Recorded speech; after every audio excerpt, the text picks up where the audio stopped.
Hey everyone, it's Kyle from Kool Collectibles. It's the end of the first week of 2015, so I figured it was about time that I did the usual quarterly collection update video that I do, which would take it to the end of 2014 collection update. So it's been a pretty big year. I thought I'd be starting to slow down in 2014, but leading into 2015 it looks like it's actually going to get bigger rather than slow down. So we'll just start on this side of the room. I guess over the last 3 months I've got the Revoltech TMNT figures, which are pretty damn awesome. So if you've checked out my review of those, the posability and just the sort of flexibility and variety that you can do with these figures is pretty much second to none in terms of Ninja Turtles. And there you have them with my original NECA figures there, so my two favourite Turtles figures. I also got the 1990 movie versions from Big Bad Toy Store, but they were rather disappointing compared to the original first release of the cartoons by Playmates. So the molds are quite similar, but just the paint app and the sort of QC issues and so on just didn't really do it for me for those ones. And I was lucky enough recently also to get the Bebop and Rocksteady. It probably took about a year or more for these to arrive in Australia, but I'm happy enough to get them finally in the collection. Nothing new on the Motu front, so I think I'm pretty much done with the classics that I want, unless I can find a decent price for the original Sorceress and Whiplash and so on. But I guess the other line of 6-inch figures that I'm getting is the Star Wars Black Series, which has been pretty damn amazing. So I'll start on this end. I was lucky enough to get the Shadow Trooper set with the speeder bike and the two black troopers off of one of the Facebook groups for retail price. So that was pretty amazing. And I did get the prototype Boba Fett from Robot Kingdom, I think it was. So these guys here, I think we're a few waves back, but that's that side. And I also got the new Vader recently, which was quite disappointing, especially compared to the Samurai Vader from Bandai that I'll show you guys in a second. And this section here hasn't really changed, but definitely glad to get Chewie. He's probably one of the better figures in this line, and I love it next to Han there. So. But the 6-inch figure of the year for me, and probably the Star Wars figure of the year for me, is this guy right here. This Samurai Vader is just an outstanding figure in pretty much every way possible. It's unique, it's very stylized, it harkens back to the inspiration of Star Wars itself, and the build quality is just amazing. The posability, the tightness of the joints, everything is just quality on this Bandai release, and I can't wait till all the Stormtroopers and all the other troopers come out on order. I mean the Royal Guard, I think the Royal Guard looks like a ninja of some sort, and that just looks badass. So hopefully they all come out in 2015, and whoever gets all of them is really going to have a unique Star Wars display in their collection. So I wouldn't miss out, and I would highly recommend them. What else have I got? I've had a few books as well, so you can probably see these 4 books down here that I got recently during the Amazon Black Friday sale. So it was an amazing deal with free international shipping as well, so I got a discount and free shipping. So just recently I was caned probably last night about not knowing too much about the Space Jockey, so I went back and flipped through the book here, and they do have quite a few pages going through the design of that particular guy. So I honestly couldn't even remember it from the movie, because all I remember from them in the ship was the facehugger attack, and going back to the ship and the alien being born from there. So that's pretty much all I could remember from the first act of the movie anyway. So I've been re-educated, if you want to call it that. But Star Wars costumes, I would definitely recommend that. And again, I love that the Han Solo's Hoth jacket is brown. So I always got to bring that up. For Transformers fans, if you want all the box art, pictures and so on for the original toys, this is the book to have. It's a trip down memory lane, that's for sure. And for Robocop fans, the definitive history is pretty much every bit as good as the this Alien Archive book as well. So a lot of good information and photos from behind the scenes of the movies. And Blu-rays. I've had a few Blu-rays as well, but nothing of too much note.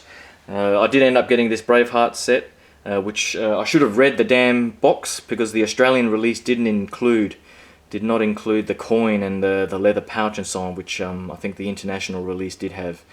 But it does come with a larger script, so the page and the font is larger, but yeah, I don't think I'm going to sit there and read through the script, so that was my stupidity in not reading the contents first for the Australian release.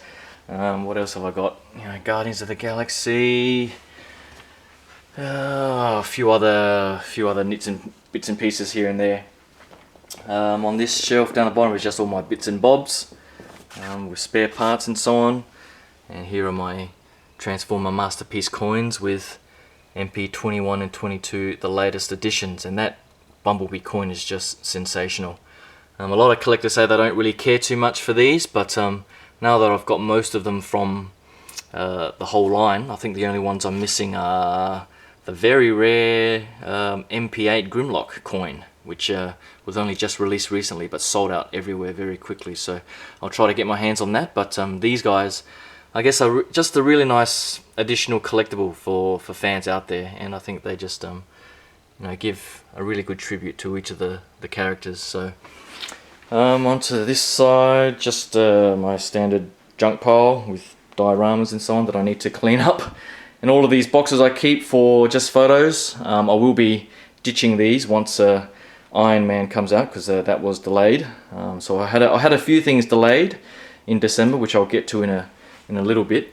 But I got the TMNT and Revoltech boxes. But all of these I normally just take a few pictures with the statues, and then in the bin they go. Here's my accessories boxes and the Jordan figures and Rodman, which is what I got this year as well in the last 3 months. This is normally where I do the reviews, but I'm selling all the vintage collection figures, and I've just confirmed a sale for pretty much all the remaining original trilogy figures. So thanks to the collector groups for supporting me in buying up all of these figures. They're all in great condition, so I think the prequel ones are left. So if you're interested in prequel trilogies, just post up a message on the Kool Collectibles Facebook page, and I'll respond. But yeah, all of these incredible big sets are all going to a fairly lucky collector who will definitely love them, I reckon. The statues up here, I got Freddy in the last 3 months as well. Unfortunately, the Jason figure, this Jason statue, was delayed slightly, and then it's been sitting in my pile of loot waiting for some of the other stuff that I've got coming from BBTS as well. So hopefully that comes soon, because it really does complement this one perfectly. Now 1/6 scale is probably the most disappointing part for the last 3 months. It was supposed to finish on a bang with R2, Hoth Luke, Hoth Han, Robocop all coming in November, December, but all 4 of them were delayed. So the only 1/6 scale figure that I got that was previously planned was the Terminator 1 battle damaged T800, which is a pretty awesome figure. But as you can see, I haven't really posed it up. I'm waiting for Robocop to come to see how I can adjust and display both of them in that one cubicle. And so hopefully that comes sometime this month, hopefully. I also got these 3, all from Pop Culture, which, when they had the sale. So I had to get both Jordans to get the 2 head sculpts. That's how they make you spend money. And the Rodman, so I got the Rodman and these figures pretty much when they teased Pippin. So hopefully they release Pippin, and I can have pretty much the best trio in NBA history in my collection. What else is there? Nothing else from the 1/6 scale front, apart from the review I just did the other day for this guy. So I got this just a few days ago, I think, a week or so ago, and I'm definitely glad I was able to finally pick this guy up, because it is really Sideshow's, or one of Sideshow's most amazing figures. A lot of detail when time and effort went into this figure, and it's a shame that doesn't seem like they put that much effort into every single release. But if they did, I think they would pretty much be on par with Hot Toys. So with the Avengers line, in the last 3 months I also got Captain America, Hawkeye and Thor. And Iron Man was supposed to come in December, but it delayed, so I'm waiting for that to finish the Avengers team.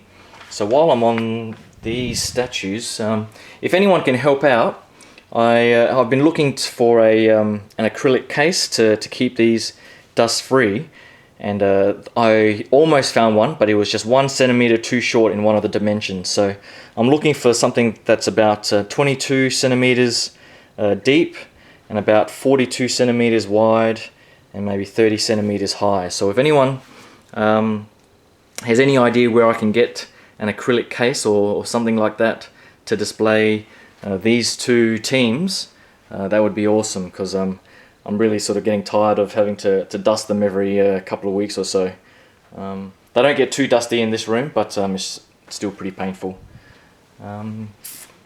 These helmets, thanks to Stony Stan, so head on over to that Facebook page and check out all the collector photos where people have been posting up their helmets and head sculpts and so on, thanks to Seth making these custom little stands. So I've got Captain Rex Phase 2 coming soon, which was also delayed. It was supposed to be in January as well, but I think it's been pushed out to March. But once he comes, I'll figure out a way to display all of these Clone Trooper helmets and so on. What else has been big in the last 3 months? Masterpiece Transformers. So you can see I only just recently did the reviews for Bumblebee down there and Ultra Magnus, and just looking at that group shot there, who would have thought, 2 or 3 years ago that the Transformer Masterpiece line would look this amazing. I couldn't have hoped for more, and I'm just hoping that they start pumping out more and more. They definitely need to pump out some more Decepticons, that's for sure. They've got a lot of repaints in there, and they're definitely missing their leader, so a Megatron version 2 is sorely needed, and a Galvatron, and oh god, I've got Skywarp coming, so I couldn't pass that up, and hopefully they release a Takara or Hasbro Asia release of Thundercracker. But there's plenty more Decepticons they could do from the first couple of seasons, so hopefully they get around to doing that. But for me, I think the Masterpiece line has never been better, and hopefully they can continue that with the new lead designer. What else? Not much else, I guess. I've got these poster frames, so you can see some posters that I've got up around. So I've got Back to the Future there, but I ordered 11 posters originally, so I've got things like the Terminator and Jaws, Aliens, and a few others a few other movies that I love, Lord of the Rings and so on. So I'll gradually put up those posters around the room, because I need to get rid of that brown ugly thing and get a new glass cabinet that will go in this spot here. So I'm hoping some of the free cash that I get out of the sales of some of these figures can go towards a new glass cabinet, which I'll get in the new year, or this year, and be able to sort of space out the collection a bit more and just improve the look of everything. But I think that's pretty much it for 2014. So that's pretty much all I have in the room. Thanks again to everyone who's tuned in to both the channel and the Facebook page and the website. I mean, the Facebook page in 2014, I couldn't believe how fast and how big it grew. So I'm really thankful for all the people who shared photos and commented. And some of the posts that I put up, we had hundreds of fans commenting and just sharing information and so on. So thanks to all the subscribers for the channel. I hope you like what I've reviewed and my review style. I had a conversation recently on one of the forums where people were complaining about honesty in reviews, with particularly if the review was sponsored. With the size of the Facebook page and so on, I've been lucky enough to be able to get support from some retailers, and there's no way that I would compromise an honest review because of that. and I don't think those particular retailers have any issue with that at all. So it's all about showing what's good and what's bad for each of these particular collectibles that I want in my collection. It's not like they just send me stuff willy-nilly. I wish that would be the case, because then I think I've truly made it. But no, that's not how it works at all. So it's everything that I want in my sort of collection, and hopefully if you ever feel that I'm not giving an honest review, then definitely call me out on it. I don't think I'm so arrogant or thick-skinned that I'm not going to be able to take that sort of criticism. So hopefully in 2015 I'll be able to bring you guys even more reviews and you know, a wider variety of things. And hopefully you guys can all stay tuned to, you know, the website and the channel and the Facebook page, and hopefully it all continues to grow and maintain that really awesome collector community that we've sort of built up. So thanks again, and have a happy new year, and I hope you all, or you and all your families are safe and have a prosperous new year. So it's going to be a lot of fun in 2015, and I hope you guys can come with me on that whole journey. So thanks again, and I'll talk to you guys soon. Cheers, bye.